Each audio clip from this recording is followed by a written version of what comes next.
देखो, आज हम लोग बेसिकली पढ़ेंगे जो क्लैथरिन कोटेड मैकेनिज्म थी, यानी कि क्लैथरिन मेडिएटेड एंडोसाइटोसिस की जो मैकेनिज्म थी उसके एग्जाम्पल्स आज पहले देखेंगे। उसके बाद अगला कैवियोली मेडिएटेड देखेंगे। तो लेट्स सी एग्जाम्पल्स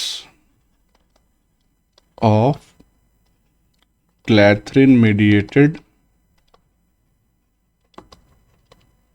एंडोसाइटोसिस।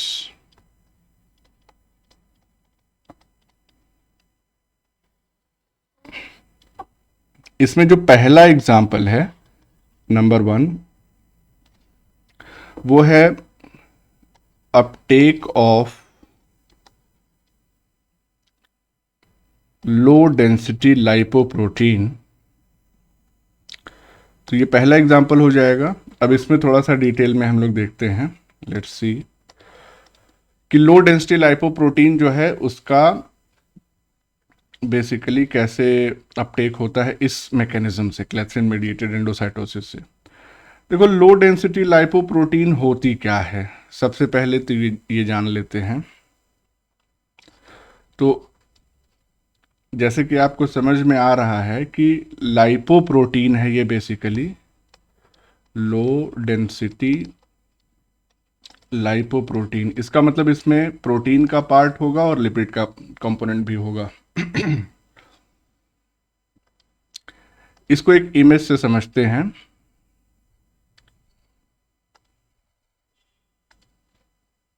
ज़्यादा बड़ी तो नहीं है लेकिन काम चलाऊ है। ठीक है, ये है एलडीएल। अब इसमें आप देख सकते हैं कि एलडीएल, ये जो पूरा स्फीयर एलडीएल का है, इसके अगर हम डायमीटर की बात करें तो एलडीएल के स्फीयर का जो डायमीटर होता है, एक सेकेंड,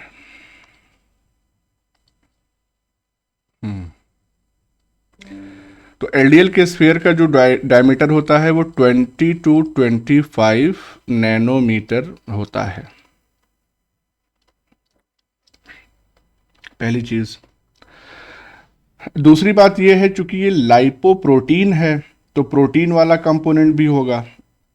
तो ये जो आपको नजर आ रहा है एपो बी 100, ये बेसिकली प्रोटीन होता है। तो this apo B 100 is a large protein, क्योंकि ये जो प्रोटीन मॉलिक्यूल है ये सराउंड कर रहा है द एंटायर एलडीएल मॉलिक्यूल, पूरे एलडीएल मॉलिक्यूल को ये सराउंड कर रहा है। इसके बाद इसमें 3 कंपोनेंट्स लिपिड्स के होते हैं। तो ये क्या है, कंपोनेंट्स ऑफ लिपिड, यानी लिपिड पोर्शन जो है उसमें कोलेस्टेरॉल एस्टर्स होते हैं, कोलेस्टेरॉल होता है, फ्री कोलेस्टेरॉल इसको कहते हैं, फ्री फॉर्म में होता है ये, और ट्राइग्लिसराइड्स इसमें प्रेजेंट होते हैं। तो ये तो हो गया एलडीएल, लो डेंसिटी लाइपोप्रोटीन। 2 साइंटिस्ट थे, बहुत इंपॉर्टेंट है, इनका नाम याद रखना भी। माइकल ब्राउन एंड, सीधा नहीं चल रहा है आज क्यों, एक second, Michael brown and Joseph Goldstein. तो इन दोनों साइंटिस्ट ने बेसिकली क्या किया था, सबसे पहली बात तो इन्होंने आइडेंटिफाई किया था, यानी कि आइडेंटिफिकेशन ऑफ एलडीएल रिसेप्टर, इसकी पहचान इन्होंने की, या इसको हम कह सकते हैं इसको इन्होंने खोजा सबसे पहले। सॉरी। और सबसे पहले जो है इस एलडीएल रिसेप्टर की जो मैकेनिज्म है, किस तरह से ये अपटेक करेगा एलडीएल मॉलिक्यूल्स को, वो भी इन्होंने बताया। एक सेकेंड।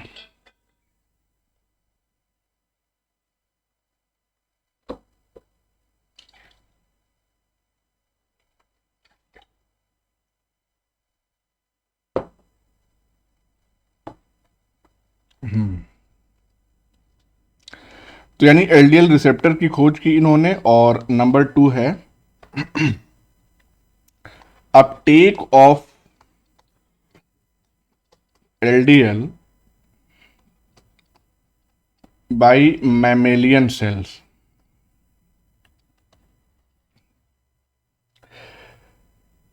इसकी मैकेनिज्म के बारे में बताया, और साथ ही साथ इन्होंने ये भी बताया कि ऐसे इंडिविजुअल्स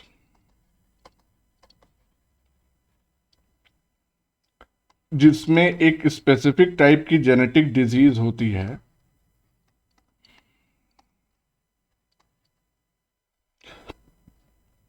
उसका नाम क्या है, familial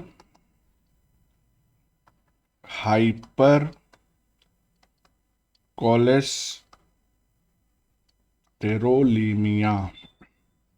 familial hypercholesterolemia, short में इसको एफएच कहते हैं।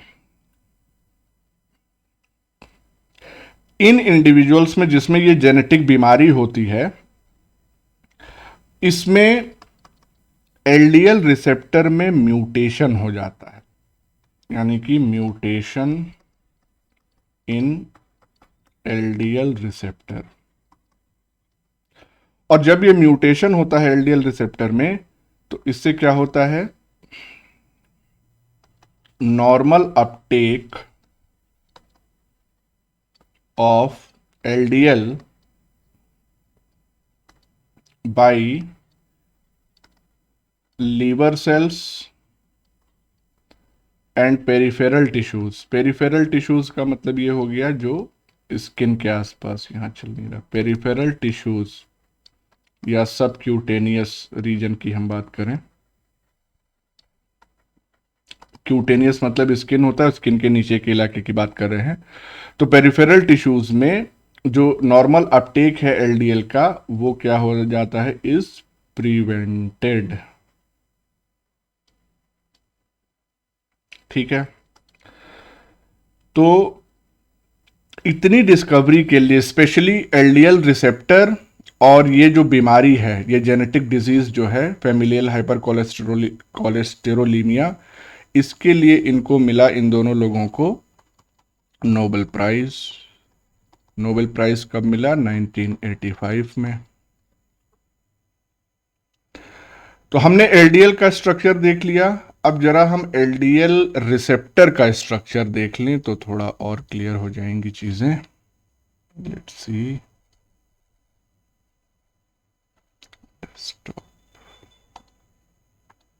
यस।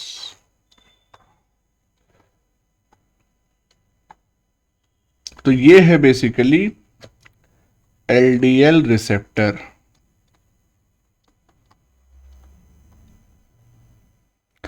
अब इसमें आप देख सकते हैं कि बहुत सारे इलाके एलडीएल रिसेप्टर में नजर आ रहे हैं। तो ये क्या है बेसिकली, इसको जरा एक एक करके हम समझने की कोशिश करते हैं। ये जो ऊपर वाला हिस्सा है, ये लिगैंड बाइंडिंग टाइप रिपीट यहां पे लिखा हुआ है, इसमें कोई दिक्कत नहीं है। असल में इसमें कई अमीनो एसिड्स होते हैं सिमिलर टाइप के जो रिपीट होते हैं, जैसे यहाँ पे 3 जो है वो रिपीट हो रहे हैं, और सिमिलर यहाँ पे 2 और आ गए, बाकी 3 दूसरे टाइप के हैं। तो ये टाइप रिपीट, बस इतना जान लीजिए कि this region is basically ligand binding domain, जहां पे एलडीएल आके बाइंड करेगा। इसके बाद इसमें एक YWTD बीटा प्रोपेलर होता है। अब ये YWTD क्या है बता सकते हो, YWTD, Y stands for tyrosine, W for tryptophan. इसी तरह ये सब भी याद रखो। T एस्पार्टिक एसिड है, चलो एस्पार्टिक एसिड है, and what is T? T is for threonine. इसमें देखो इस तरह से है कि बेसिकली प्रोनाउंसिएशन के बेस पे ये सब नाम रखे गए। ट्रिप्टोफैन में कहीं W तो आ नहीं रहा है, लेकिन अमेरिकन इसको कैसे पढ़ते हैं, ट्विप्टोफैन, ट्विप्टो, आर खा जाते हैं, तो ट्रिप्टो पढ़ देते हैं, तो डब्लू इसमें कहीं ना कहीं नज़र आ रहा है तो डब्लू उसको लिख दिया। एस्पार्टिक एसिड कैसे पढ़ते हैं? एस्पार्टिक एसिड, अमेरिकन एक्सेंट लो, एस्पार्टिक, तो डी आ गया तो डी रख दिया। इसी तरह से टायरोसिन में सेकंड वाई, टाई टाई, तो वाई आ गया। इस तरह से इसका जो है एब्रिविएशन किया गया है। तो खैर अलग कहानी है वो। तो ये हो गया Y W T D beta propeller. इसका कॉम्पोजिशन भी हमको पता चल गया कि कौन कौन से अमीनो एसिड्स हैं यहाँ पे। ये अटैच्ड होता है, this propeller is attached to an EGF repeat. EGF का तो आपको पता ही होगा, ईजीएफ का मतलब होता है एपिडर्मल ग्रोथ फैक्टर। तो ऐसा क्यों कहते हैं कि ईजीएफ रिपीट है, जबकि यहाँ पे ऐसा तो कुछ दिख नहीं रहा है ग्रोथ फैक्टर वगैरह। लेकिन बेसिकली ये इसलिए रखते हैं क्योंकि जो सीक्वेंस होमोलॉजी होती है इस इलाके की, वो सिमिलर है विद द ईजीएफ रिसेप्टर, यानी कि द सीक्वेंस इज, और कितनी होमोलॉजी होती है? 30% होमोलॉगस टू ईजीएफ रिसेप्टर। तो इसलिए इसको चलो नाम उसी तरह से दे दिया। फिर ओ लिंक्ड यानी ऑक्सीजन से लिंक्ड एक शुगर डोमेन होता है, फिर ट्रांस मेम्ब्रेन डोमेन होता है, और साइटोप्लाज्मिक इलाके में ये कौन सा हिस्सा है? ये साइटोसॉल वाला इलाका है और ये एक्सटीरियर है। साइटोसॉलिक वाले इलाके में इसका कार्बोक्सी टर्मिनल प्रेजेंट है, इसको बताने की जरूरत नहीं है, ये आप देख के याद रखेंगे। और ये देखिए स्टार बना हुआ है, इसका मतलब NPXY मोटिफ। तो NPXY में क्या चीजें हैं, क्या क्या चीजें हैं बता दो जरा। N क्या है? एस्पार्जीन, यस, एस्पार्जीन है। P proline, P is proline. X कोई भी हो सकता है, X जो है एनी अमीनो एसिड, और वाई टायरोसिन। Y तो है ही है टायरोसिन। तो इस तरह से ये जो मोटिफ है ये भी यहाँ पे कंजर्व रहता है। तो कुल मिला के ये जो प्रोटीन है, यानी ये जो LDL रिसेप्टर प्रोटीन है, ये कैसी प्रोटीन है? ये एक मोनोमेरिक प्रोटीन है। मोनोमेरिक का मतलब ये हो गया कि एक ही सब यूनिट में ये सारी चीजें प्रेजेंट हैं। ऐसा नहीं है कि इसकी एक से ज्यादा सब यूनिट्स यहाँ पे प्रेजेंट हैं, सिंगल प्रोटीन है। तो इसको हम यहाँ पे लिख सकते हैं, चलिए नेक्स्ट पेज पे लिख दें कि LDL रिसेप्टर जो होता है वो एक मोनोमेरिक प्रोटीन है, यानी कि एक से ज्यादा सब यूनिट्स नहीं होंगी। दूसरी बात, इसमें up to 839 amino acid residues हो सकते हैं। अप टू इसलिए लगा रहा है कि थोड़ा बहुत वेरिएशन यहाँ पे पॉसिबल है। जो अलग अलग डोमेन्स दिखाए गए हैं इसमें एक आध दो कम ज़्यादा हो सकते हैं, ज़्यादा नहीं, मतलब 839 से ज़्यादा नहीं होंगे, इससे कम हो सकते हैं। तो ये हो गया LDL रिसेप्टर।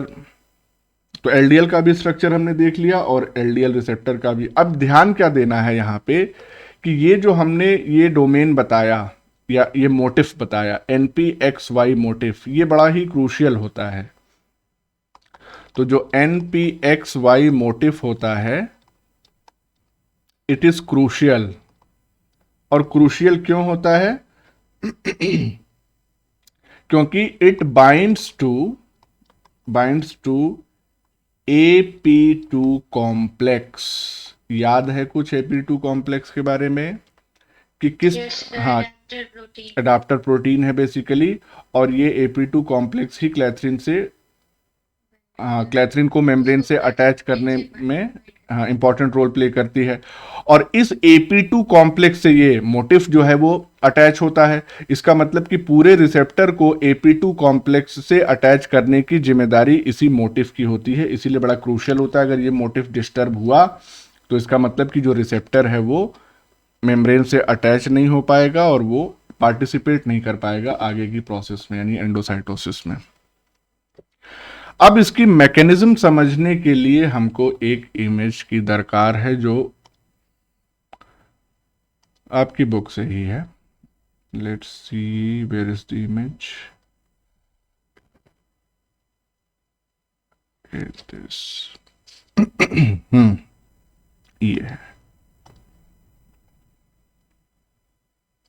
मैक्सिमम एक्सपेंशन है इसका. तो अब यहां पे ध्यान दीजिए, दिस वन. देखिए शुरुआत कहां से होती है.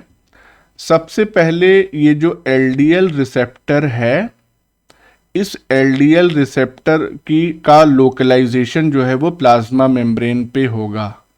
यानी ये कलर नहीं, लाइट वाला. इसका जो लोकलाइजेशन है, लोकलाइजेशन ऑन प्लाज्मा मेम्ब्रेन. अब ये जो लोकलाइजेशन होता है,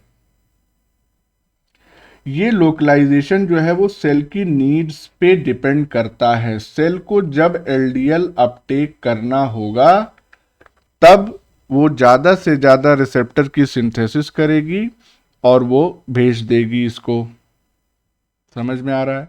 यानी कि localisation depends on cellular need for LDL या कोलेस्टेरॉल. बेसिकली हम कह सकते हैं एलडीएल जो है वो मेन सोर्स कोलेस्टेरॉल का होता है. तो सेल को कोलेस्टेरॉल बनाने के लिए कोलेस्टेरॉल की रिक्वायरमेंट बहुत सारी चीज़ें बनाने के लिए होती हैं, जैसे मेम्ब्रेन की सिंथेसिस करनी हो या हार्मोन्स बनाने हो, स्टेरॉइड वाले स्पेशली, या बाइल एसिड्स बनाना, चूंकि लीवर ही मेनली अपटेक करता है कोलेस्ट्रॉल का. तो इसका लोकलाइजेशन यानी कि इस पर्टिकुलर प्रोटीन का, एलडीएल रिसेप्टर प्रोटीन का एक्सप्रेशन बढ़ जाएगा जब भी जरूरत होगी सेल को कोलेस्टेरॉल की, और अकॉर्डिंगली ये फिर आके मेम्ब्रेन पे एक्सप्रेस होने लगेगा. और इसी मेम्ब्रेन के नीचे क्लैथरिन AP2 कोटेड पिट है. कल की कहानी. नेक्स्ट स्टेप में क्या होगा.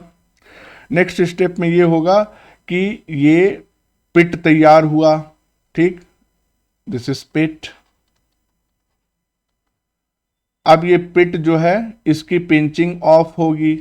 कैसे. डायनेमिन मीडिएटेड पिंचिंग. तो डायनेमिन जो है ऊपर से इसको कसेगी, टाइट करेगी, और जिससे ये डिटैच हो जाएगा. तो ये पिंच ऑफ हो गया. अभी भी इसके ऊपर क्लैथरिन की कोटिंग मौजूद है. नाउ दिस क्लैथरिन कोट या जो क्लैथरिन कोटेड एंडोसाइटिक वेसिकल है, इसका कोट कौन रिमूव करेगा. HSC70. बेसिकली इसको HSP70 कहते तो ज्यादा अच्छा रहता, हीट शॉक प्रोटीन, लेकिन ठीक है, हीट शॉक सेपेरॉन कह सकते हैं इसको. HSC70 भी होता है, और एक और होती थी प्रोटीन, कौन सी, ऑक्सिलिन. ठीक है, उसको भी याद रखिएगा. अनकोटिंग हो गई. ठीक है, अब ये जो एंडोसाइटिक वेसिकल तैयार हुआ, ये विदाउट कोट है, और ये क्या कर रहा है, ये अपना जो भी कंटेंट है इसको एंडोसोम को, अर्ली एंडोसोम को डिलीवर कर देता है. अब आपको मालूम है कि अर्ली एंडोसोम में से ही जो पीएच है वो कम होना शुरू हो जाता है. तो जब पीएच की वैल्यू कम होती है तो उस दौरान क्या होता है, ये जो एलडीएल है ये अपने रिसेप्टर से अलग हो जाता है. ठीक, तो जो पीएच की डिक्रीज्ड वैल्यू है, इससे होता यह है कि LDL detaches from its receptor. ये चीज इसके लिए रिस्पॉन्सिबल है. पीएच कम हुआ, और पीएच कम कैसे हुआ ये आपको मालूम है, इसमें बताने की जरूरत नहीं है. फिर अब ये जो एलडीएल मॉलिक्यूल्स होते हैं, यानी कि अर्ली एंडोसोम जो है वो मैच्योर होगा इनटू लेट एंडोसोम, और फिर ये लेट एंडोसोम जो है वो लाइसोसोम से फ्यूज हो जाएगा. तो इधर से कहीं लाइसोसोम आ रहा होगा और ये फ्यूजन हो जाएगा. दिस इज लाइसोसोम, और फ्यूजन हो जाएगा तो एंडोलाइसोसोम तैयार हो जाएगा. ये जो रिसेप्टर कंटेनिंग पोर्शन है ये बल्ज आउट हो जाता है, और रिसाइक्लिंग एंडोसोम के द्वारा इसको वापस से मेम्ब्रेन पे, प्लाज्मा मेम्ब्रेन पे पहुंचा दिया जाता है। फिर से ये एक्सप्रेस होने लगता है अगले एलडीएल मॉलिक्यूल का अपटेक करने के लिए। तो this receptor is again utilized to uptake another LDL molecule। ठीक है। एंडोलाइसोसोम का जब फॉर्मेशन हो जाता है तो इसके अंदर, लाइसोसोम के अंदर बहुत सारे एंजाइम्स हैं जो कोलेस्टेरॉल एस्टर्स को बेसिकली तोड़ देते हैं। फ्री कोलेस्टेरॉल तो फ्रीली ही अवेलेबल रहेंगे। लाइसोसोम के जो एंजाइम्स हैं, लाइसोसोमल हाइड्रोलेजेस, ये क्या करेंगे? They will break the cholesterol ester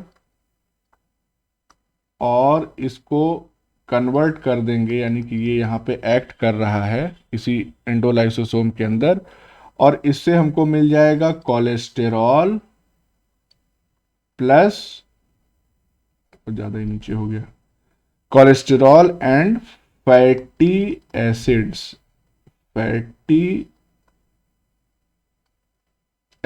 FA लिख दिया शॉर्ट में। तो ये दो चीज़ें हमको मिल जाएंगी।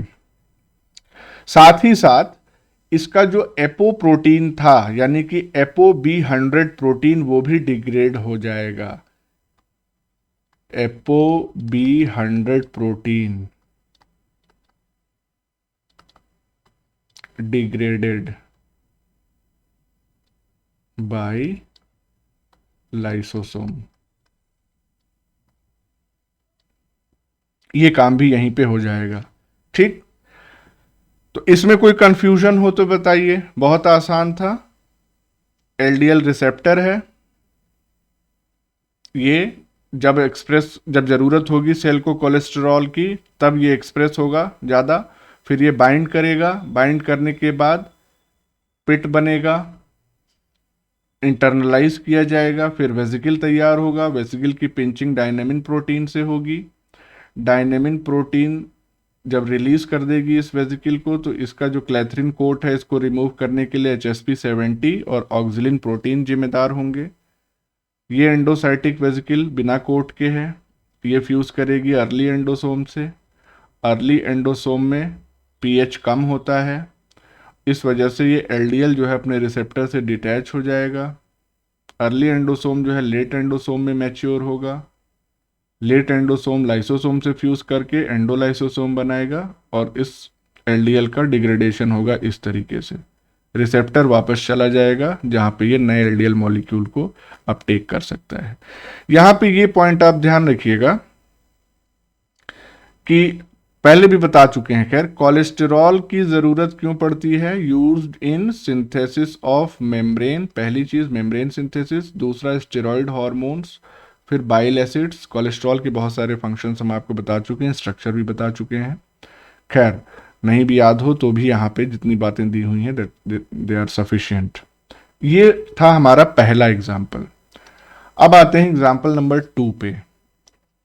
दूसरा एग्जाम्पल जो है वो है अपटेक ऑफ ट्रांसफेरिन।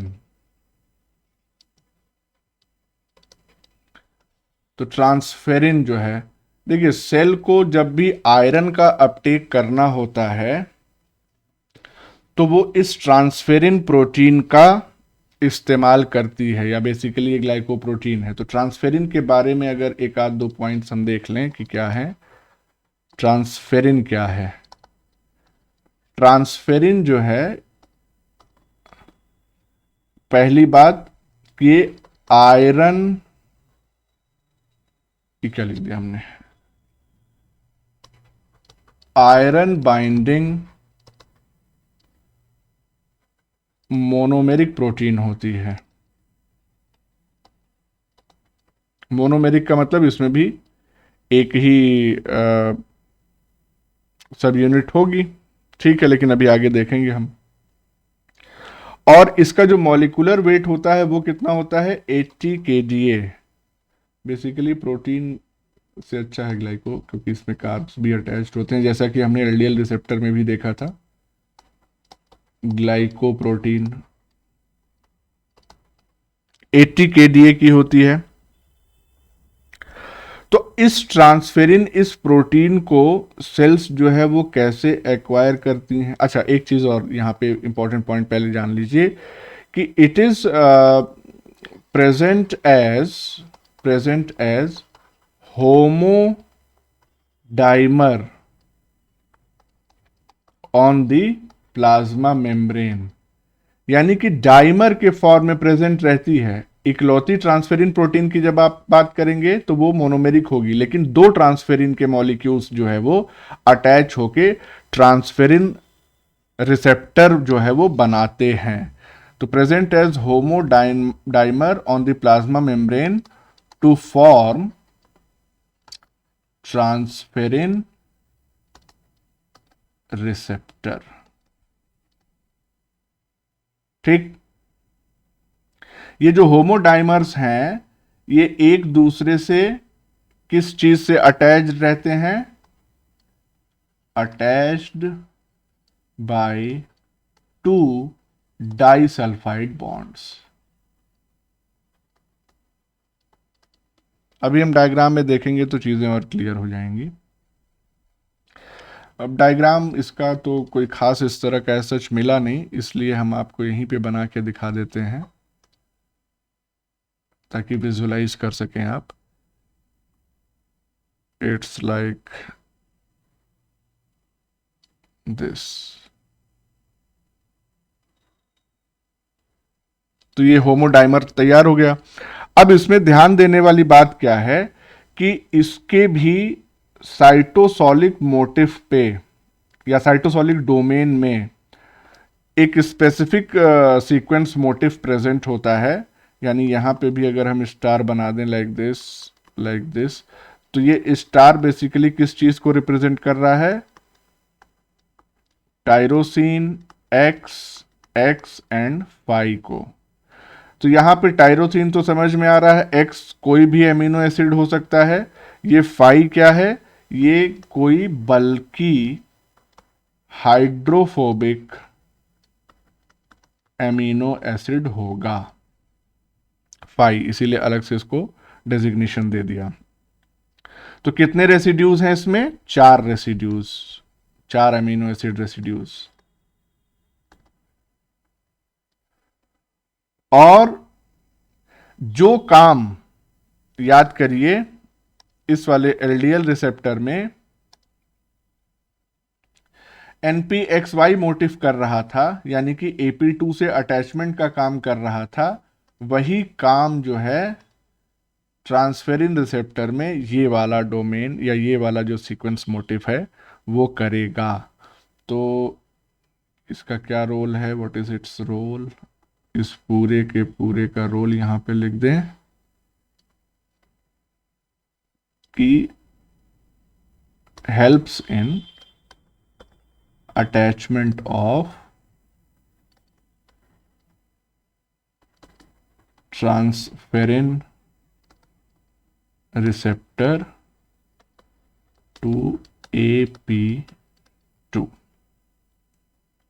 ठीक है, तो इतनी बात समझ में आ गई। अब देखिए, अब आते हैं आगे की कहानी पे। तो आगे की कहानी के लिए एक इमेज की हेल्प फिर से लेते हैं फ्रॉम द बुक दिस। बस अभी इससे बड़ा नहीं होगा।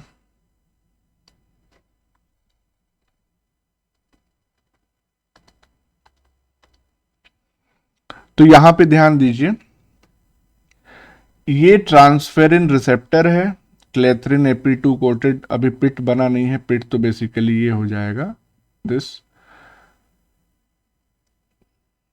ये ट्रांसफेरिन रिसेप्टर जो है वो बेसिकली किससे बाइंड करता है? ये मॉलिक्यूल अगर आप ध्यान से देख पा रहे हो तो इसमें ब्लैक वाला पोर्शन है और एक ब्लू मतलब लाइट कलर का पोर्शन है, उसको हम दूसरे कलर से इंडिकेट कर दें ताकि आपको समझ में आ जाए दिस।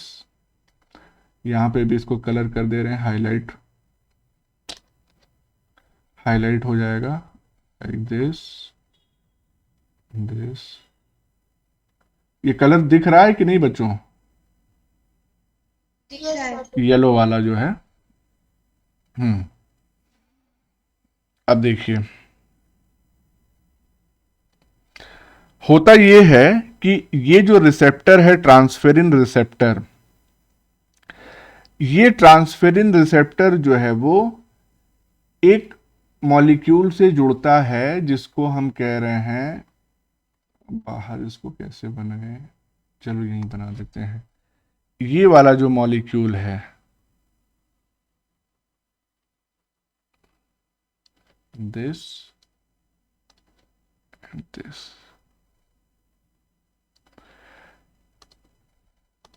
ये मॉलिक्यूल है फेरो ट्रांसफेरिन, जिसमें फेरो यानी कि आयरन वाला पोर्शन कौन सा है? ये येलो वाला, ये आयरन पोर्शन है। और आयरन जब ट्रांसफेरिन से जुड़ जाता है तब उसको हम फेरो ट्रांसफेरिन कहते हैं। ये हो गया हमारा ट्रांसफेरिन। तो iron plus transferrin will become ferro transferrin. ऐसा कब होता है? यानी कि आयरन ट्रांसफेरिन से कब बाइंड करता है? एट फिजियोलॉजिकल पीएच, यानी कि जो एक्स्ट्रा सेल्यूलर पीएच होता है, एक्स्ट्रा सेल्यूलर फ्लूइड का पीएच नियरली 7.4, स्लाइटली एल्कलाइन, या ब्लड का पीएच भी इसको हम कह सकते हैं। जब वो पीएच की वैल्यू होती है तब आयरन और ट्रांसफेरिन दोनों आपस में जुड़ के फेरो ट्रांसफेरिन बना लेते हैं, यानी कि एट अप्रोक्सीमेटली 7.4 pH, और ये pH होता है ऑफ ECF। ECF का फुल फॉर्म तो सबको पता होगा मेरे ख्याल से, एक्स्ट्रा सेल्यूलर फ्लूइड। इतनी बात समझ में आ गई? अब ध्यान दीजिए कि अगर ये आयरन इस ट्रांसफेरिन से नहीं जुड़ा हुआ है तो उस केस में ये प्लेन ट्रांसफेरिन है, और तब ये अपने रिसेप्टर से बाइंड नहीं करेगा। यानी कि transferrin when not bound to iron does not attach to its receptor, यानी रिसेप्टर से बाइंड करने के लिए इसको फेरो ट्रांसफेरिन के फॉर्म में होना ही पड़ेगा। और ये ट्रांसफेरिन के फॉर्म में ही तब तक सर्कुलेट होता रहेगा जब इसको कोई आयरन का मॉलिक्यूल ना मिल जाए, यानी फेरस के फॉर्म में, फेरिक के फॉर्म में कोई आयरन मॉलिक्यूल ना मिल जाए, तब तक ये सर्कुलेट होता रहेगा। यानी कि circulates in blood until it finds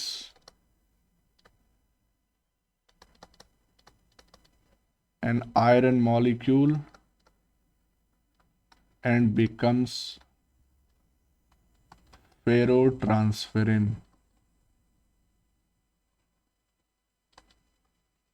फेरो अब बन गया फेरोट्रांसफेरिन। फेरोट्रांसफेरिन बनने के बाद ये अटैच हो जाएगा, और अटैचमेंट के बाद फिर इसका ये पिट में चला जाएगा, यानी कि इंटरनलाइजेशन हो जाएगा, अंदर ले लिया जाएगा इस पिट के अंदर। फिर वही कहानी, डायनेमिन मीडिएटेड पिंचिंग होगी इसकी, फिर पिंचिंग ऑफ हो जाएगी तो क्लैथरिन कोटेड एंडोसाइटिक वेसिकल, फिर HSP70 मीडिएटेड अनकोटिंग होगी, और एंडोसाइटिक वेसिकल विदाउट कोट या विदाउट क्लैथरिन कोट फिर अर्ली एंडोसोम से जुड़ जाएगा। लेकिन यहां पे थोड़ा सा कहानी अलग है। यहां पे क्या होता है कि देखिए, अर्ली एंडोसोम में पीएच की वैल्यू वही होगी, यानी कि कम होगी, यानी कि एसिडिक होगा एनवायरमेंट, यहां पे एसिडिक। और इस एसिडिक पीएच से होता यह है कि जो आयरन कंपोनेंट है वो ट्रांसफेरिन से अलग हो जाता है, यानी कि the iron dissociates from transferrin, और ऐसे ट्रांसफेरिन को जिससे आयरन डिसोसिएट है या ये फ्रीली अवेलेबल है for binding with another iron, उसको हम एपोट्रांसफेरिन कहते हैं, यानी कि नोन एज एपोट्रांसफेरिन। जगह कम है लेकिन यहां पे ऊपर लिखा हुआ है, तो अब आप यहां पे देख सकते हैं कि ये येलो वाला इससे अटैच्ड अब नहीं रहा। अब ये एपोट्रांसफेरिन के फॉर्म में रिसाइक्लिंग एंडोसोम में प्रेजेंट रहेगा और फिर से ये जाएगा मेम्ब्रेन के पास, और जैसे ही मेम्ब्रेन के पास पहुंचेगा यहां पे एक्स्ट्रा सेलुलर फ्लूइड से एक्सपोज हुआ जिसका पीएच क्या है 7.4, और जैसे ही इस पीएच पे ये पहुंचता है ये अपने रिसेप्टर से डिटैच हो जाता है, यानी कि एट फिजियोलॉजिकल या at slightly alkaline pH the apotransferrin is dissociated from its receptor, और अब ये रिसेप्टर फिर से फ्री है to bind with another ferrotransferrin. तो apotransferrin detaches from receptor at pH 7.4 of ECF। ठीक है, तो ये जो न्यूट्रल, लगभग न्यूट्रल पीएच है, ये ही इस डिटैचमेंट के लिए रिस्पॉन्सिबल है। तो अब इसमें कोई कंफ्यूजन? No sir. अच्छा, ये जो हमने यहाँ पे नीचे लिखा है ये यहाँ पे मेंशन भी है डायग्राम में कि low pH in the endosome induces ferrotransferrin to release its bound iron, but the iron free apotransferrin remains bound to its receptor, जो कि कहाँ पे जाके डिटैच होगा जब इसको ये पीएच मिलेगा 7.4। तो दिस वाज अनदर एग्जांपल कि किस तरह से अपटेक होता है ट्रांसफेरिन का। ठीक है, अब हम लोग बात करेंगे जो तीसरा तरीका था, एग्जाम्पल की बात नहीं कर रहे हैं हम, थर्ड मेथड की बात कर रहे हैं, एंडोसाइटोसिस का जो तीसरा तरीका था, यानी कि कैवियोली मीडिएटेड एंडोसाइटोसिस। क्लैथरिन मीडिएटेड तो हमने देख लिया, उसके दो एग्जाम्पल्स भी देख लिए, अब हम लोग कैवियोली मीडिएटेड एंडोसाइटोसिस देखेंगे। इसको एक और नाम दिया जाता है, इसको हम कहते हैं क्लैथरिन इंडिपेंडेंट, क्योंकि यहां पे क्लैथरिन का कोई रोल नहीं होगा। क्लैथरिन इंडिपेंडेंट, रैफ्ट डिपेंडेंट, ध्यान देना, क्लैथरिन से इंडिपेंडेंट है लेकिन रैफ्ट से डिपेंडेंट है एंडोसाइटोसिस। रैफ्ट क्या है? What is raft? Lipid raft. Yes, we are talking about lipid raft. Raft के बारे में भी हम आपको बताए हैं अच्छे से। चलिए अब इसको समझने की कोशिश करते हैं जरा। कैवियोली क्या होता है? सबसे पहली चीज तो ये कैवियोली, कैवियोली जो होता है इसका मतलब होता है क्या? गुफा। Invagination of lipid raft. अगर इसके लिटरल मीनिंग पे जाएं, हाँ, तो इसको हम छोटी छोटी केव्स या गुफा कह सकते हैं। तो ये फ्लास्क शेप्ड होता है, पहली बात, फ्लास्क शेप्ड इन्वेजिनेशन होता है किसका? जाहिर सी बात है प्लाज्मा मेम्ब्रेन का ही होगा। तो इन्वेजिनेशन, अच्छा, ये प्रेजेंट कहां पे रहता है? Cell surface. कई तरीके की सेल टाइप्स में ये प्रेजेंट रहता है, लेकिन कुछ स्पेशल एग्जांपल्स अगर हम दे दें, स्पेशली इन एंडोथेलियल सेल्स और एडिपोसाइट्स। एंडोथेलियल सेल्स कहां पाई जाती हैं? Capillary, blood capillary. Blood capillary की जो लाइनिंग होती है वहीं पे पाई जाती है। जिसको ना मालूम हो जान ले, ये जैसे ब्लड कैपिलरी जा रही है तो इसको लाइन करने वाली जो स्क्वैमस एपिथेलियल सेल्स होती हैं, इसी को हम एंडोथीलियम कहते हैं। Endothelium of blood vessels.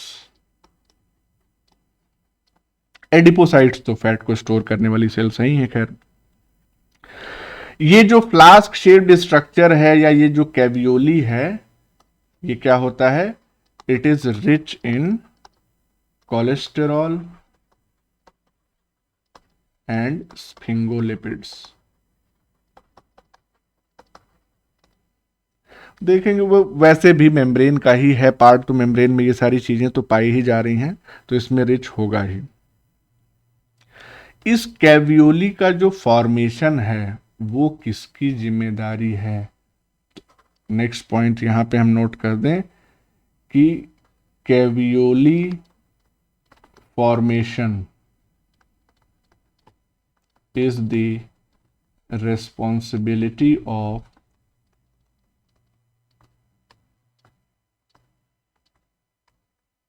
कैवियोलिन protein. यानी कि कैवियोलिन प्रोटीन जो होती है वो कैवियोली के फॉर्मेशन में हेल्प करती है। अभी देखते हैं डायग्राम में और अच्छे से समझ में आएगा। अब ये जो कैवियोलिन प्रोटीन होती है, ये बड़ी छोटी प्रोटीन होती है, ज़्यादा बड़ी नहीं होती है, स्मॉल प्रोटीन। इसके साइज की अगर हम बात करें तो 18 से लेके 24 केडीए यानी किलो डाल्टन तक हो सकती है। प्रीडोमिनेंटली ये कहां पे पाई जाती है? प्रीडोमिनेंटली साइटोसोलिक में। हाँ, फाउंड इन प्लाज्मा मेम्ब्रेन, और जाहिर सी बात है साइटोसोलिक फेस पे ही पाई जाएगी।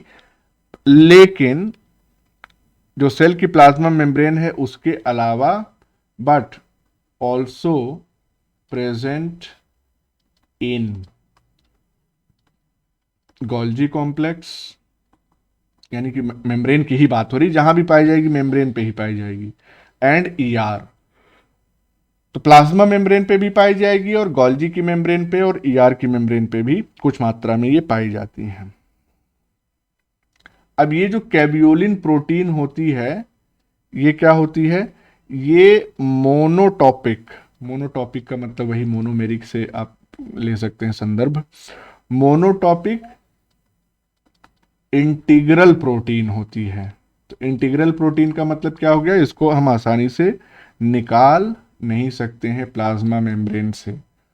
और साथ ही साथ इसका जो एन और सी टर्मिनस होता है या टर्मिनाई, वो किधर प्रेजेंट होते हैं? Are present toward cytosolic face या साइटोसोल। ठीक, इस प्रोटीन के बहुत सारी चीजें हमने बता दी, लेकिन कुछ पॉइंट्स अभी भी रह गए हैं। इसका जो कार्बोक्सी टर्मिनल डोमेन होता है उस पे सिस्टीन रेसिड्यूज प्रेजेंट होते हैं। अब बाकी हम सोच रहे हैं डायग्राम एक से अधिक बार दिखा देंगे तो कोई हर्ज तो है नहीं। प्रोटीन के लिए पहले डायग्राम दिखा देंगे, उसके बाद आगे की बात करेंगे। Let's see. इससे बड़ा नहीं हो रहा है। यहां पे ध्यान दीजिए, ये कैवियोलिन का डाइमर है, यानी कि एक कैवियोलिन ये वाली है और दूसरी कैवियोलिन ये वाली है। तो इसको अगर हम अलग अलग इस तरह से दिखा दें तो और क्लियर हो जाएगा। एक कैवियोलिन हो गई हमारी ये दिस, और जो दूसरी कैवियोलिन है ये है दिस।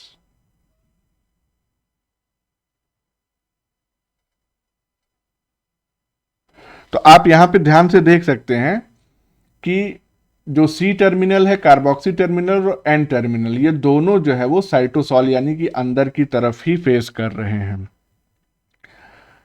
1 2 3 1 2 3, यानी कि 3 पाल्मिटोइल ग्रुप जो है इस एक प्रोटीन में है, और ऐसे ही 3 पाल्मिटोइल ग्रुप जो है वो दूसरी प्रोटीन में भी प्रेजेंट हैं। और ये जो पाल्मिटोइल ग्रुप्स होते हैं बेसिकली ये कहां पे अटैच होते हैं? दे आर अटैच्ड एट, इधर से लिखते हैं cysteine residue near C terminus. तो यहां पे भी वही कहानी, सी टर्मिनस के पास जो सिस्टीन रेसिड्यूज होंगे उससे ये पाल्मिटोइल ग्रुप या पामिटिक एसिड बेसिकली अटैच हो जाएगा। और सिमिलरली यहां पे यानी कि टोटल कितने पामिटोइल ग्रुप हो जाएंगे एक प्रोटीन की अगर हम बात करें तो 3, उसी तरह से यहां पे भी 3, तो 3 3 6 पामिटोइल ग्रुप। इससे फायदा क्या होता है? इस अटैचमेंट से फायदा ये होता है कि ये प्रोटीन जो है वो और फर्मली जो है मेम्ब्रेन से अटैच हो जाती है, यानी कि palmitoylation helps in further anchoring of caveolin to the plasma membrane. है ना, पामिटोइलेशन तो समझ ही गए होंगे आप लोग, अटैचमेंट ऑफ पामिटोइल या पामिटिक एसिड। तो इससे एंकरिंग बढ़ जाती है, अंदर और घुस गया, अच्छी बात है। अब ध्यान दीजिए, ये जो कैवियोलिन प्रोटीन है ये खुद भी अंदर घुसी हुई है, और अंदर जब ये घुसती है तो बेसिकली इसका अटैचमेंट किससे हो रहा है? अगर आप यहां पे ध्यान दें तो ये वाला जो मॉलिक्यूल है, कौन सा, नहीं, ये वाला जो मॉलिक्यूल है दिस, सिमिलरली दिस, ये क्या है? ये है कोलेस्टेरॉल, यहां पे जैसा इंडिकेट किया जा रहा है उसकी हम बात कर रहे हैं। तो this is representing cholesterol. Membrane में कोलेस्ट्रॉल तो होगा ही।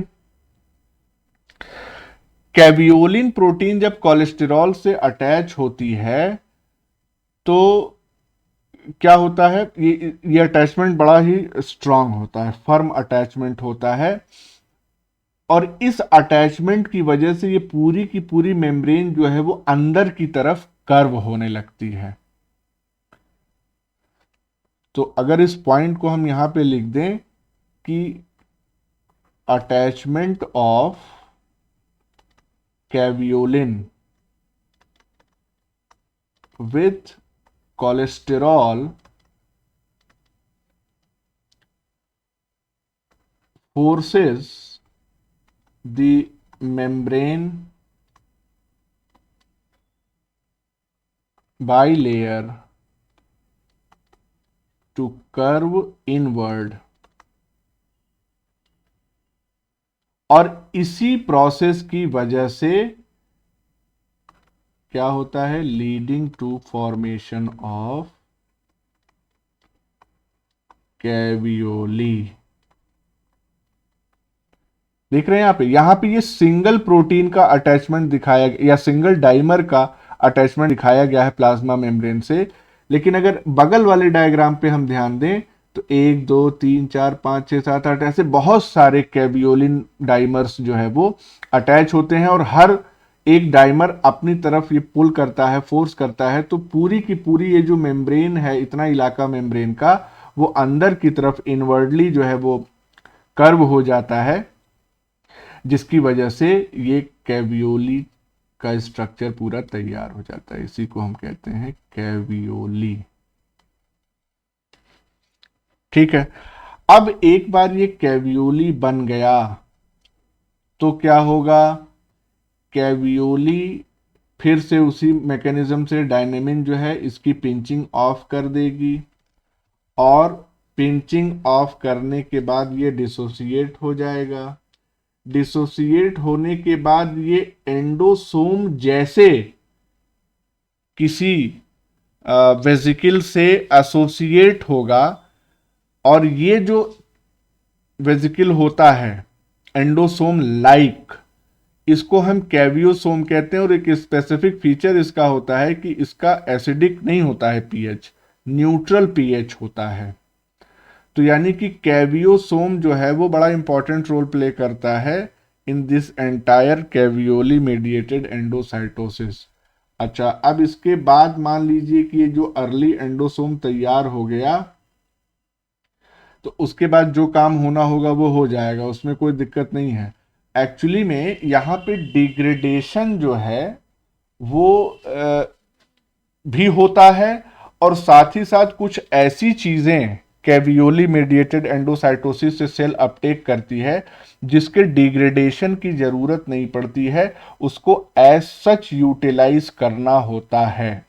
तो कुछ चीजें जिनका डिग्रेडेशन होना है और कुछ चीजें जिनको एज सच यूटिलाइज किया जा सकता है by this cell.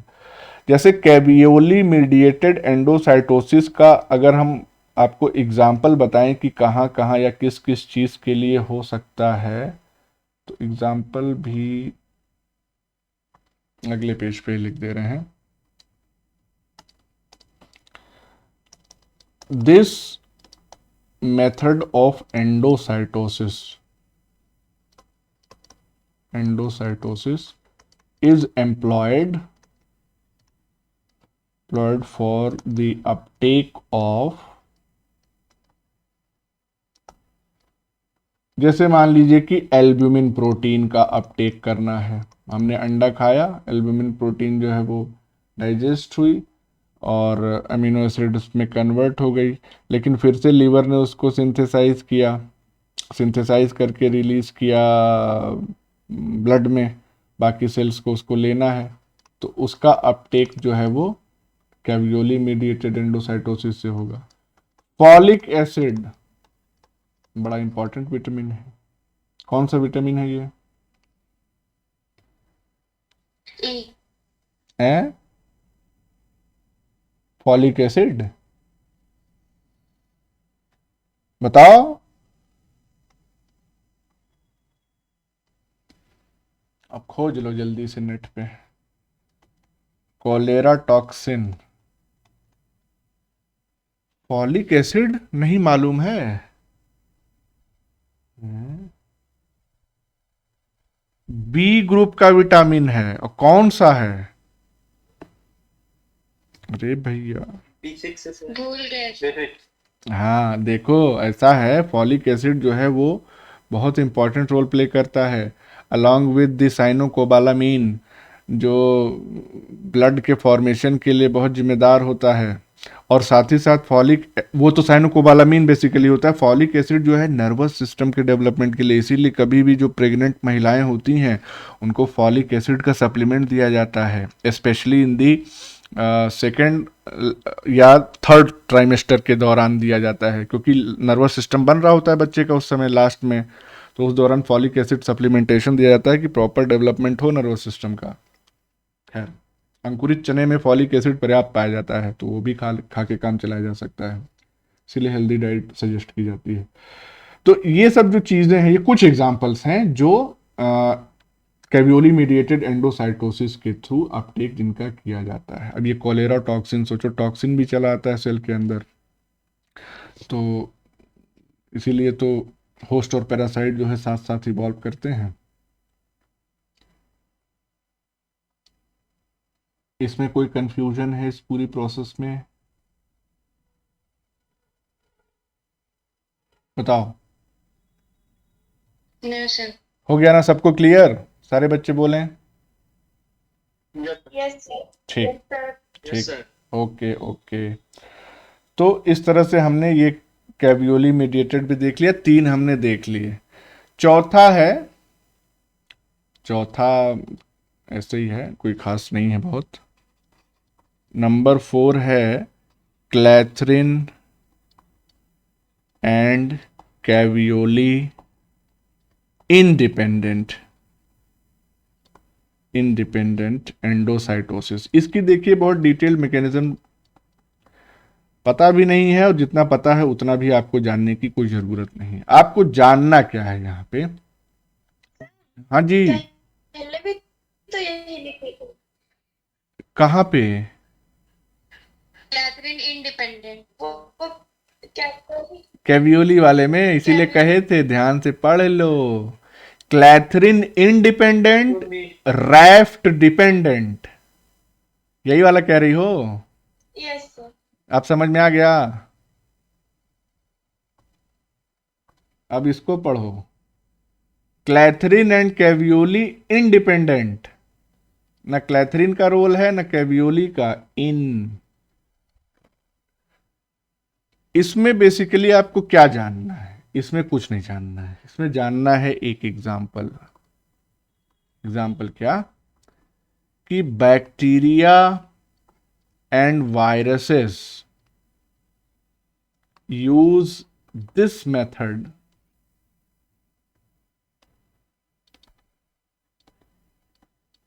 To enter host cell. Host cell के अंदर घुसने के लिए इस तरीके की मैकेनिज्म ये अडॉप्ट करते हैं। जाहिर सी बात है, होस्ट सेल वेलकम थोड़ी करेगी, उनके लिए रिसेप्टर बना के बैठी रहेगी कि बैक्टीरिया आओ घुस जाओ, चाहे वायरस आओ घुस जाओ। तो इस तरह से हम लोगों ने देख लिया ये पूरा प्रोसेस जो है वो एंडोसाइटोसिस का। तो आज के लिए इतना रखते हैं।